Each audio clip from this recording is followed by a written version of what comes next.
Okey, biar apa benda yang akan kita pergi pada hari ini, pada malam ini. Mula saja kita akan ada bicara kurang lebih. Kemudian kita akan ada talk sikit. المؤمنون الذين هم في صلاتهم خاشعون والذين هم عن اللغو معرضون. The guy like me, another guy from the concrete jungle Kuala Lumpur, will be sitting here. I mean, delivering a talk about motivation and healing body and soul. I mean, this is my first time, believe it or not. I never presented any motivational talk in English before. So, you know, at one point of my life, I feel like at one point in history that I am here with all of you today to talk about da'wah, talk about motivation, preaching, and you know, because why? Because people choose to choose what people chooses not to think, to see what people chooses not to see, to decide what people chooses not to decide. So, and most importantly, to appreciate what people chooses to neglect.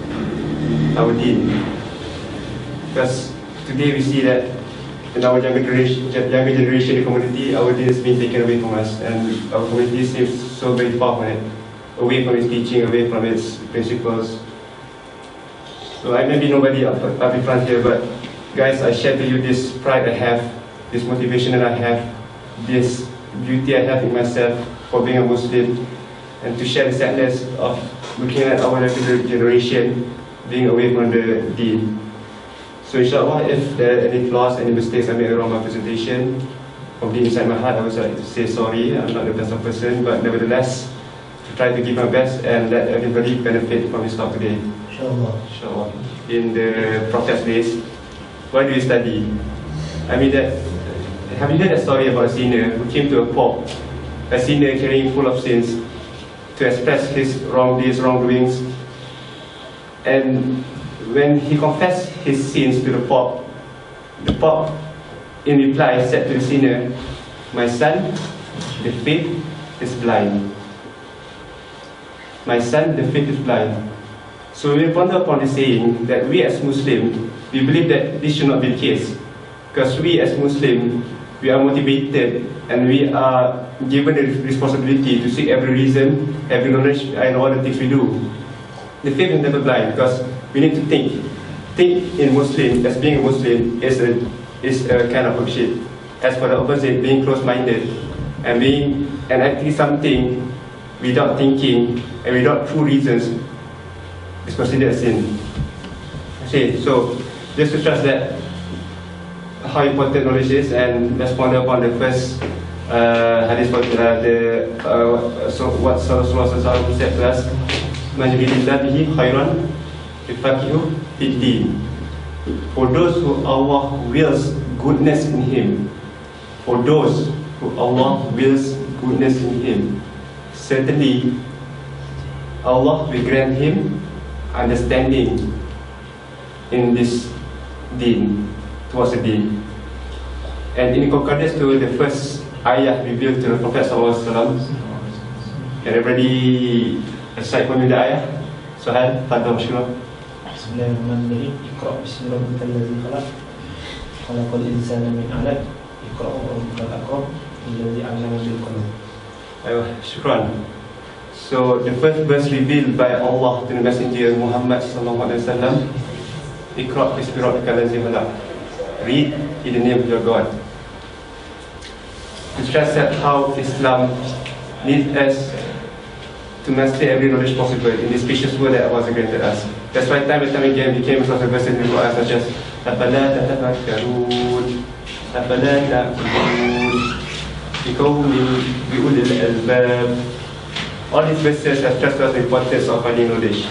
So whenever we face any hardship, any difficulties in our studies, we feel that we could not make it anymore. We could not seems to cross that barrier of ours. So keep anticipating changes and keep trying to adapt to changes until you enjoy a new experience. And he will never stop, and the torture will never stop until his back is burned. How about Mus'ab bin Umair? Who is Mus'ab bin Umair anyway? The one who started dakwah in Madinah. started dakwah in Madinah. What happened to Mus'ab bin Umair when he first embraced Islam? He was boycotted by his mother. Yes, that is correct. Mus'ab bin Umair, he was hated by his own mother. He was made to starve by his own mother. How do you feel being starved by your own mother, the one you love so much? And then what happened after that? He was exiled from his own home. Exiled. And how about Bilal? What did Bilal experience? Bilal just under the sun. That's Muhammad. Big one just under the sun. He was made to lie in a burning desert under the hot sun, and then his tuan, what's tuan in English? his owner, his master, Umayyah, would place a big rock upon his chest, and he would scream to death. I mean, he didn't die, he would scream his heart out. And what did Umayyah say? By God, I will not stop until you are dead, or you embrace back your own religion. And what did Bilal became after Madinah had been opened by the Prophet ﷺ? He became the first muazzin. The point I'm trying to tell you is that for all of these people I've mentioned, they say at one point in their life they have reached their limits. What will happen is Mus'ab bin Umair reaches his limit. They say that, oh, this is all I can do, I'll be giving up. This is the time we're giving up. What will happen to Madinah? What will happen to us today as Muslims? Would we feel the pride, the joyness of being a Muslim if it wasn't for Mus'ab bin Umair and what he did to Madinah people? Until it is said that there is not a single house that is not being knocked by Mus'ab. And let's not go far with the companions. Let's just take an example from the Prophet ﷺ himself.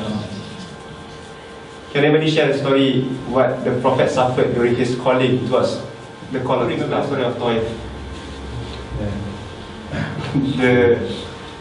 I cannot imagine what Rasulullah experienced. He was doing his preaching to call for help for the people of Taif. And then, what did the rulers of Taif do with him? They denied the call, and then they ordered the people to stay in line from inside Taif along the path of Muhammad ﷺ until they would throw stones until his feet would bleed. His shoe was filled with blood. And it was said that one day Aisha asked the Prophet ﷺ, Ya Rasulullah, was there any other day that you hate or you were sad the most? And what did the Prophet ﷺ say? There is no other day that I suffer the most except for the day of Taif. I can imagine his sadness. Who else? How about the general social boycott? General social boycott. What did the Muslims suffer for 3 years? They did not experience any food until the Prophet ﷺ himself was forced to eat from grass, leaf, to survive, in order to survive. Yet did he say that this was my limits? This is where the time I give up, I cannot carry on anymore, and what will happen to us nowadays as Muslims? So guys, whenever you say that this is all I can give, this is my limits, I can never achieve good grades just as my friend did, I can never be that type of person, I can never achieve the type of achievement he has achieved, this is all I have. Compare yourself to the story of these people that I explained to you. How different we are from comparing ourselves to them. So wouldn't we feel ashamed of ourselves? And always remember that you are special the way you are. When sometimes you feel that you cannot be the type of person you want to be, you look up to somebody until you feel that he's the great ever and I cannot achieve the way he achieved things. So let me tell you a story about Zahir bin Haram. Zahir bin Haram, anybody know the story? No. It's a very nice story, I think. Zahir bin Haram was a Bedouin. Bedouin is somebody who lived in the desert without a home. In Arabic we call it Badawi. In Malay we call it nomad or orang Badawi.